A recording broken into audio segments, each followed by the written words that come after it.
Pesan itu masuk pukul 23.04, malam sebelum Thanksgiving. Aku sedang menggosok gigi ketika layar di meja menyala. Bu, Claire, jangan datang besok. Evan sedang tidak enak badan. Mari kita jaga perdamaian. Hanya itu. Tidak ada, hai, sayang. Tidak ada, maaf. Hanya 3 baris. Aku berdiri di sana beberapa saat, sikat gigi dan tanganku berbusa di mulut, menatap kata-kata yang entah bagaimana tidak mengejutkan, tetapi tetap saja terasa perih. Aku sudah memesan tempat 3 minggu yang lalu, memilih restoran karena letaknya di tengah-tengah antara rumah kami dan dekat dengan panti jompo pamanku, membayar deposit, memesan anggur terlebih dahulu, agar rasanya pas saat mereka datang. Dan sekarang, aku tidak diundang. Evan adalah adik laki-laki saya yang selisih 2 tahun. Usianya 36 tahun, seorang mekanik berdasarkan jabatan, tetapi bukan berdasarkan pekerjaannya. Ibu saya, Janet, selalu bilang dia hanya butuh jalan yang lebih mudah. Ayah saya, Robert, jarang berkomentar. Dia tidak pernah berkomentar, bahkan tidak pernah, sejak tahun ayah hampir kehilangan rumah, dan saya datang membawa cek yang tidak pernah dimintanya. Tapi itu sudah bertahun-tahun yang lalu. Dan entah bagaimana malam ini, rumah yang saya bantu selamatkan justru menjadi tempat makan malam keluarga di mana saya tidak diundang. Saya tidak membalas pesannya. Saya tidak menelepon. Saya hanya berjalan ke dapur, membuka laptop, dan membuka berkas yang belum saya sentuh selama 6 bulan. Family expenses do not share XLSX. Awalnya, ini adalah cara untuk mencatat hal-hal kecil yang aneh. Uang bensin ketika truk ayah mogok, biaya perawatan saluran akar ibu, pembayaran asuransi mobil yang Evan lupa bayar 3 bulan berturut-turut. Namun seiring waktu, berkas itu menjadi sesuatu yang lain, semacam catatan, tenang, tak diminta, tetapi teliti. Layarnya menyala di dapur yang gelap, deretan angka yang membentang hingga bertahun-tahun. Hipotek tahun 2009, $5.600, biaya hukum DUI Evan tahun 2012, $2.800, biaya perbaikan Hafak tahun 2015 yang dibayarkan langsung ke vendor, $3.400. Sisa biaya kuliah tahun 2017 untuk program kedua Evan yang gagal, $1.100. Perjalanan ulang tahun, belanja bahan makanan, kunjungan darurat ke dokter hewan untuk anjing yang diadopsi Evan lalu diantar ke apartemen saya. Dan di bagian bawah, ada sel merah, ditandai tapi tak pernah diselidiki. Hipotek kedua, aktivitas rekening tak dikenal ditandai Juni. Aku tidak ingat apa yang memicu tanda itu. Mungkin sesuatu yang ibu katakan sekilas. Mungkin kertas yang kulihat di garasi ayah. Aku bermaksud untuk menindaklanjutinya. Aku menatap garis itu lebih lama daripada yang lain. Jika mereka butuh bantuan, mereka bisa saja meminta. Itu selalu aturannya. Atau begitulah yang kupikirkan. Tapi akhir-akhir ini, aku bertanya-tanya apakah bantuan itu hanya sebutan mereka ketika aku memberikan sesuatu yang tidak ingin mereka pertanggungjawabkan. Pertama kali aku ingat dipanggil Steady. Aku berumur 3,5 tahun, berdiri tanpa alas kaki di teras depan rumah ranch tua kami di Illinois Selatan. Pintu kaca terbanting lagi di belakangku, dan ayahku berbalik dari jalan masuk, gulungan selang taman di satu tangan. Claire, katanya, tidak marah, hanya lelah, pintu mudah tertutup kalau tidak ada yang membantingnya. Di dalam, adik bayiku, Evan, mulai menangis. Usianya bahkan belum 2 tahun. Semuanya ikal, pipinya lembut, dan suaranya serak. Ibu mengangkatnya dari alas bermainnya dan memberiku senyum setengah-setengah yang biasa ia gunakan ketika ingin mengoreksi sekaligus menghibur. Kamu yang steady, katanya padaku. Baguslah. Kalimat itu melekat. Nadanya, caranya, cara tangannya menepuk lembut punggung Evan saat mengucapkannya. Kurasa aku tidak memahaminya saat itu, sungguh tidak.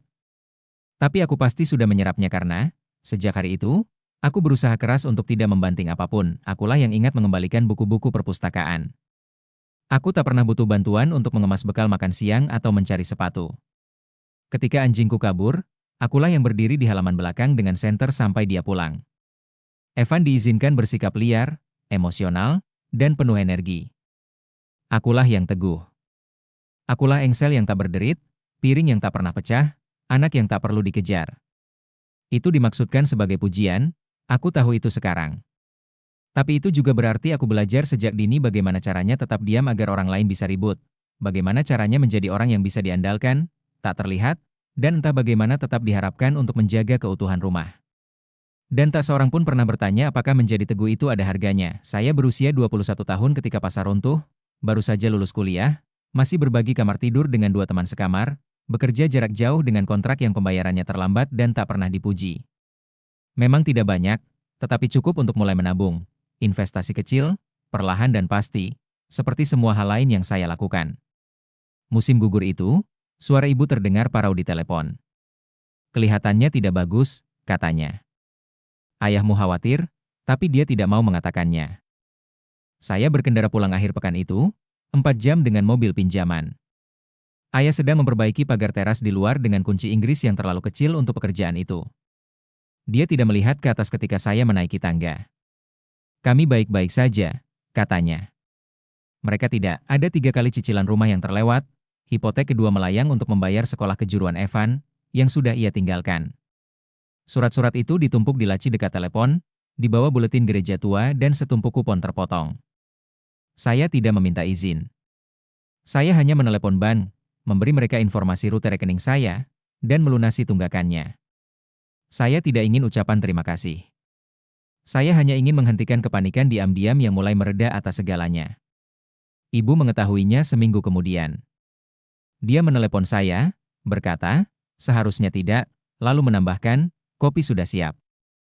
Itu saja, kurasa dulu aku percaya bahwa dibutuhkan itu sama saja dengan diinginkan, bahwa jika aku berbuat cukup, memberi cukup, dan bertahan di sudut-sudut yang goyah, seseorang pada akhirnya akan mendongak dan melihatku berdiri di sana.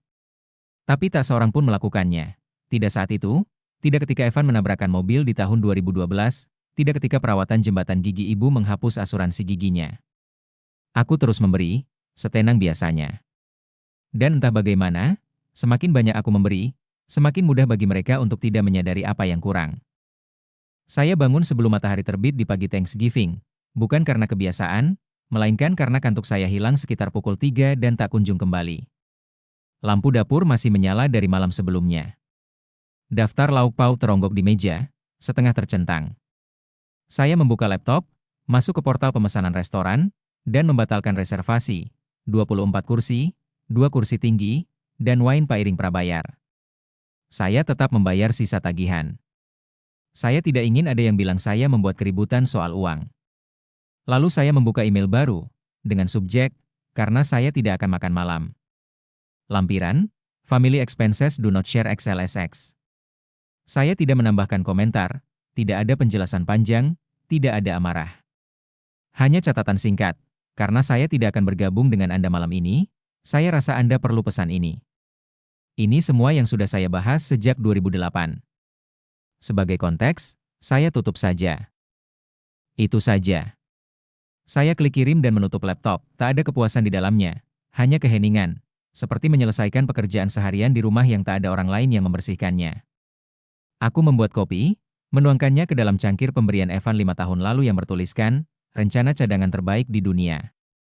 Dia tertawa saat memberikannya. Ibu juga.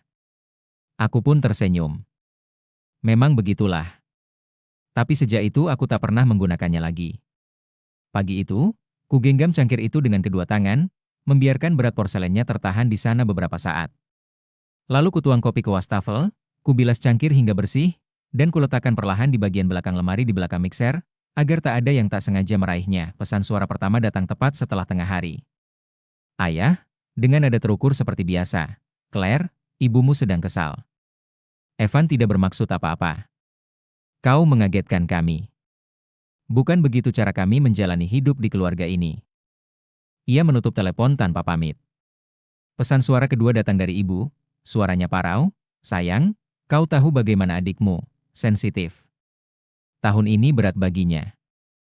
Jangan biarkan satu kesalahpahaman menghancurkan semua yang telah kita bangun. Ia tidak menyebutkan berkas itu.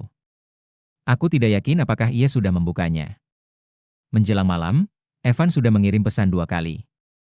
Pesan pertama berbunyi, serius, kau sedang mencatat sekarang? Pesan kedua datang 5 menit kemudian, semoga uangmu bisa menghangatkanmu. Aku tidak membalas, sebaliknya, aku duduk di dekat jendela dengan selimut menutupi kakiku dan membiarkan cahaya redup tanpa menyalakan apapun. Kotak masuk terisi perlahan. Seorang sepupu bertanya apakah aku baik-baik saja. Seorang bibi berkata ia berharap seseorang mengatakan sesuatu lebih cepat. Tak seorang pun bertanya apa isi spreadsheet itu. Tak seorang pun bertanya mengapa aku mengirimkannya. Hanya mengapa sekarang? Mengapa seperti ini? Mengapa aku tak bisa menanganinya dengan tenang, seperti biasa? Dan itulah bagian yang paling menyakitkan. Bukan kekecewaan dalam suara mereka, bukan sikap defensif mereka, melainkan anggapan bahwa akulah yang seharusnya menjaga semuanya agar tidak berantakan. Amplop itu sudah tergeletak di atas perapian sejak Juni, berwarna krem, tanpa alamat pengirim, namaku tertulis dengan tulisan tangan ayahku yang gemetar. Rapi tapi tidak rata, seolah-olah garis-garisnya telah mengorbankan sesuatu. Aku belum membukanya ketika tiba. Aku ingat mengambilnya, membaliknya, merasa itu bukan kartu ulang tahun atau ucapan terima kasih, hanya kertasnya yang tebal dan semacam beban yang belum siap kutanggung. Jadi, kuselipkan amplop itu di balik jam keramik dan meninggalkannya di sana. Jumat malam itu, setelah pesan terakhir dari Evan dan ibu yang ketiga kalinya dalam beberapa hari, aku menurunkan amplop itu dan membukanya perlahan. Di dalamnya terdapat setumpuk dokumen yang digunting dan sebuah catatan singkat di kertas bergaris. Claire, kita telah membuat kesalahan. Aku telah membuat kesalahan, tapi kau harus tahu apa yang terjadi. Aku tidak tahu harus meminta bantuan kemana lagi, Ayah. Dokumen pertama adalah laporan ban untuk rekening bersama atas nama orang tua saya. Penarikan kecil dari waktu ke waktu, $60, $85, $120, lalu yang lebih besar, transfer sebesar $1.200 untuk perbaikan berlabel, $800 dari toko swalayan dekat apartemen Evan, dan $350 lagi ke butik yang biasa ia tag di Instagram. Halaman kedua lebih buruk lagi, sebuah email pindaian antara ayah dan seorang penasihat keuangan. Rumah mereka, yang saya bantu selamatkan pada tahun 2008, telah dibiayai ulang secara diam-diam 2 kali. Pinjaman terakhir sudah terlambat. Mereka tinggal menunggu beberapa minggu lagi untuk tidak membayar. Lalu datanglah kalimat yang menghentikan saya. Dia bilang dia sedang menanganinya, tapi Rachel Clark tidak boleh tahu. Dia sudah melakukan cukup banyak. Dia tidak pernah mengatakan itu kepada saya, sekalipun tidak. Tapi disitulah, diam-diam, terkubur dalam percakapan digital yang mungkin ia harap tidak pernah saya baca. Dan sekarang, bahkan jika mereka tidak meminta bantuan, kerusakan sudah terjadi.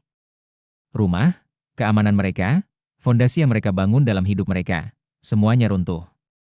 Dan orang yang mereka percayai untuk memperbaikinya adalah orang yang baru saja mereka undang makan malam tanpa diundang. Saya bertemu Miriam Kaine Selasa pagi berikutnya. Kantornya berada di sebuah rumah bergaya Victoria yang telah direnovasi tak jauh dari alun-alun. Seluruhnya terbuat dari kayu keras usang dan minim cahaya. Ia sangat direkomendasikan oleh seorang kolega yang pernah menggambarkannya sebagai seorang ahli bedah yang pendiam. Ternyata itu benar. Miriam berusia 50-an, bertubuh ramping, bermata tajam, tidak jahat, tetapi jelas bukan tipe orang yang suka basa-basi. Saya menyerahkan tumpukan itu kepadanya. Saya membawa laporan bank dari amplop ayah, cetakan email yang ditandai, catatan saya sendiri selama beberapa tahun, dan lembar kerja yang saya kirim pada hari Thanksgiving. Ia meletakkannya di mejanya dalam baris-baris yang lambat dan tepat, dengan pena di antara jari-jarinya, tanpa alis terangkat, tanpa komentar, hanya gerakan kertas yang teratur. Setelah selesai, ia sedikit mencondongkan tubuh dan berkata, "Apa yang Anda gambarkan bukan hanya tidak adil. Ini sudah terpola, secara finansial dan emosional, dan Anda telah menanggungnya selama ini." Saya tidak mengatakan apa-apa. Saya tidak perlu mengatakan apa-apa. Ia mengetukkan penanya ke tepi meja sekali. Mereka sudah belajar mengandalkan kesunyianmu, keteguhanmu. Kalau kau ingin menghentikan itu, kita perlu menciptakan struktur yang tak bisa mereka ubah. Kata itu melekat di benak saya, struktur. Jadi, kami menyusun rencana. Kami akan mendirikan perwalian pribadi. Rumah keluarga akan dibeli atas nama perwalian, dengan orang tua saya tetap memiliki hak tinggal seumur hidup. Mereka tidak bisa meminjam uang dengan jaminan itu. Mereka tidak bisa menjualnya. Jika ada yang mencoba, perwalian itu akan dibekukan dan mengunci semuanya. Selanjutnya, saya akan melunasi utang-utang saya, kartu kredit, tagihan medis, 2 pinjaman pribadi. Dengan satu syarat, setiap transaksi harus didokumentasikan, diaktakan, dan terikat dengan batasan hukum. Evan tidak akan diikut-sertakan. Itu bukan untuk dibicarakan. Ini bukan tentang balas dendam. Ini tentang oksigen. Dan untuk pertama kalinya, saya membangun sesuatu yang tidak perlu saya pikul sendirian. Malam itu, setelah meninggalkan kantor Miriam, saya mampir ke toko swalayan, tidak ada urusan penting, hanya beberapa keperluan untuk minggu ini. Saya membayar tunai, Sesuatu yang sudah bertahun-tahun tidak saya lakukan, dan pulang dalam diam. Kembali ke apartemen, saya mencolokkan ponsel dan melihat panggilan tak terjawab dari nomor yang tidak saya kenal. Tidak ada notifikasi pesan, tetapi ada sesuatu yang mengusik saya, sebuah rasa gatal di benak saya. Saya membuka arsip pesan suara. Itu dia, bertanggal 2 minggu sebelumnya. Suaranya laki-laki, mungkin berusia pertengahan 40-an, terdengar singkat dan profesional. Hai, ini Tom Reeves dari First Capital Credit Union. Saya menelepon untuk Claire Holden. Saya hanya ingin mengonfirmasi permintaan penandatanganan bersama yang diajukan pada tanggal 30 Oktober untuk jalur kredit pribadi baru yang terdaftar atas nama Evan Holden. Jika Anda bisa menghubungi kami kembali untuk memverifikasi otorisasi, kami akan sangat berterima kasih. Ia mengakhiri dengan nomor panggilan balik. Tidak ada urgensi, tidak ada tanda-tanda bahaya dalam nadanya, tetapi implikasinya terasa berat. Saya tidak pernah menerima permintaan itu. Saya tidak pernah menandatangani apapun. Namun, nama saya, kartu kredit saya, identitas saya, masih ada, digunakan bahkan tanpa pesan teks. Saya menyimpan pesan suara itu, meneruskannya ke Miriam, dan tidak menelepon balik bank. Saya tidak perlu menelepon balik karena yang saya rasakan bukanlah keterkejutan, melainkan kejelasan. Tidak ada lagi kesalahpahaman, hanya bukti. Kami bertemu di rumah pada suatu Kamis pagi. Cuacanya dingin tapi cerah, seperti hari musim dingin di Midwest yang berbau seperti daun beku dan sesuatu yang membakar dua rumah.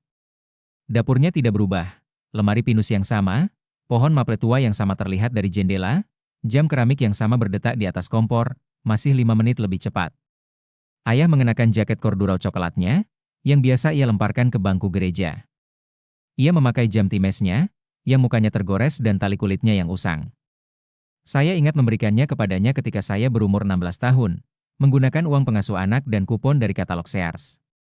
Ia melepasnya dan meletakkannya di samping dokumen perwalian, seolah-olah itu akan mengganggu pena. Miriam memandu kami menelusuri dokumen-dokumen itu, halaman demi halaman.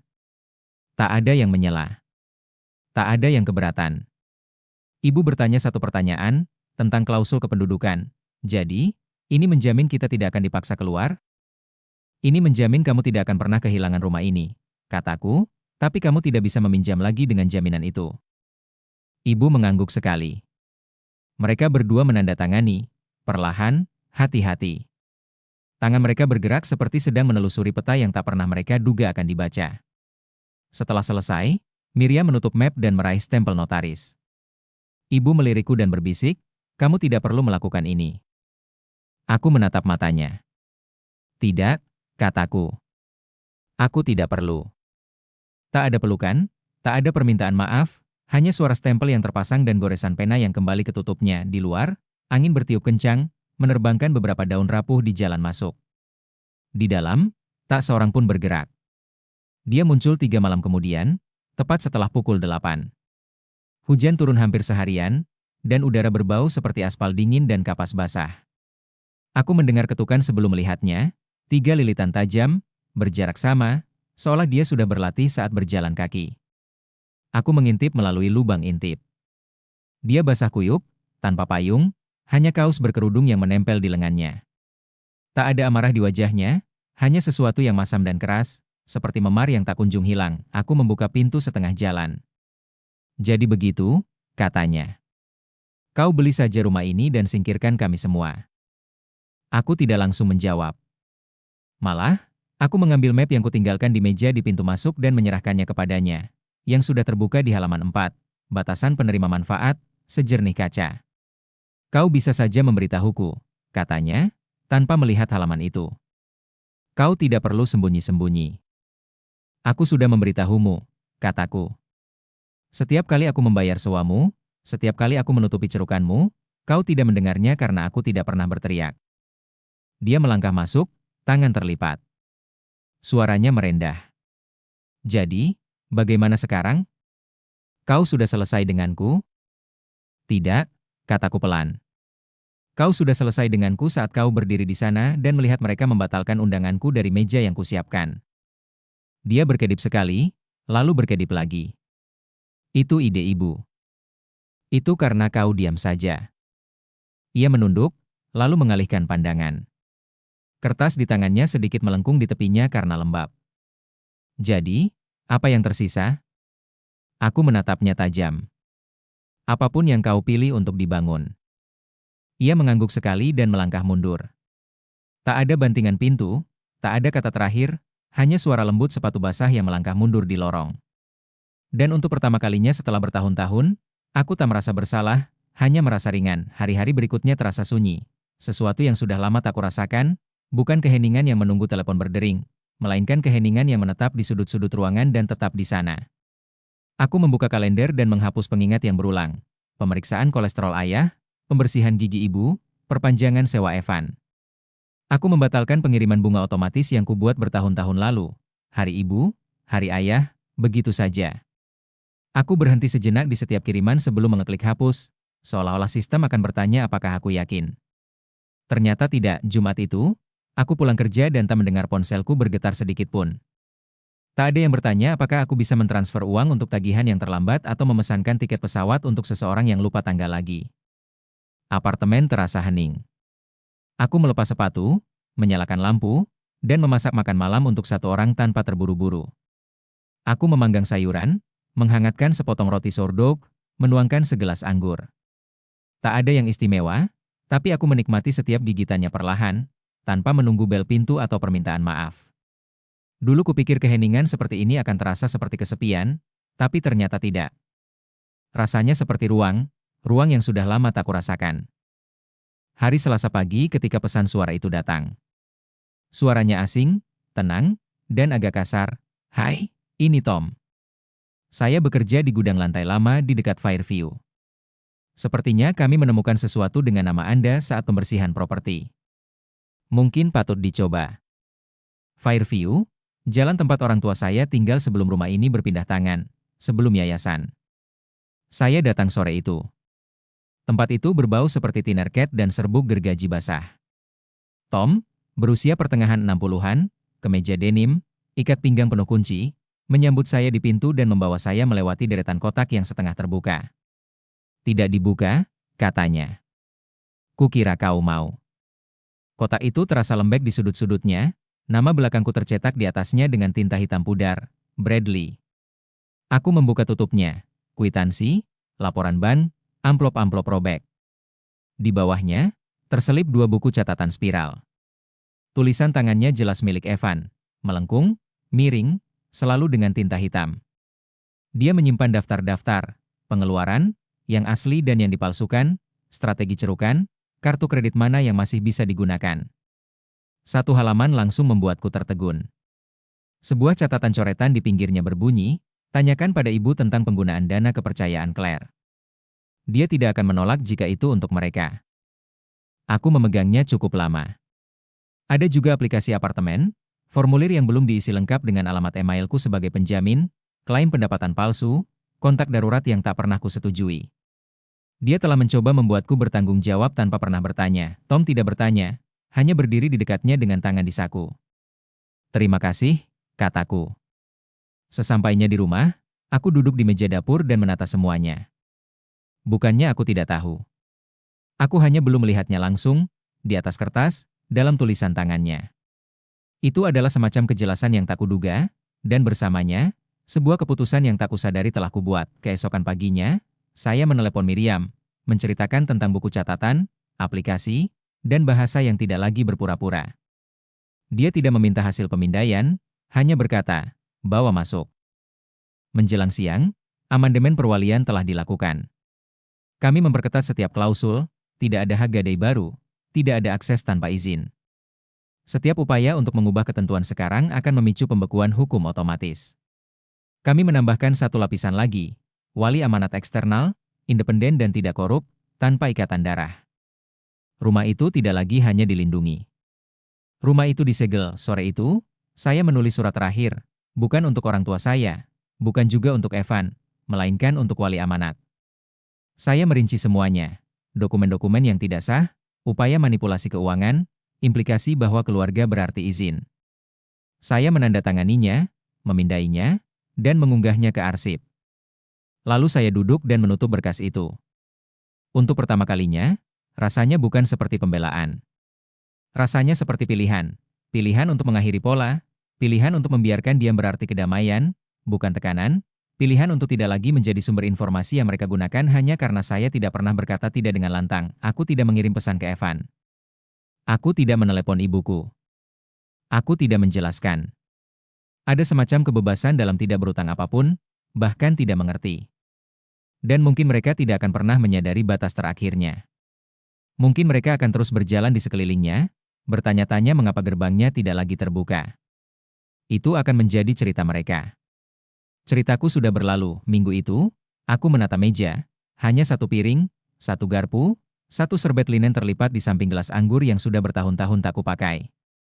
Lampu di atas kepala berdengung lembut, memancarkan cahaya hangat di atas permukaan kayu ek yang telah kupoles ulang 2 musim dingin lalu. Aku membuat ayam panggang dengan thyme dan lemon, tumis buncis, ubi jalar kecil yang dibelah dan diolesi mentega. Aku menuangkan segelas anggur merah, tidak mahal, tapi rasanya enak. Jenis hidangan yang telah kurencanakan selama 1 dekade untuk orang lain, hingga preferensi mereka, alergi mereka, favorit mereka. Tapi malam ini bukan untuk mereka, tak ada kursi kosong, tak ada pengaturan tambahan untuk berjaga-jaga kalau ada yang datang, tak perlu menunggu bel pintu atau suara dari ujung lorong yang menanyakan di mana serbet. Aku duduk perlahan, menggigitnya, mengunyahnya, lalu menggigit lagi, membiarkan waktu berlalu begitu cepat. Setelah selesai, aku membersihkan piring, mencucinya dengan tangan, mengeringkannya dengan handuk sulaman ibu tahun 92. Aku melipatnya dengan hati-hati, menaruhnya di laci, dan mematikan lampu dapur.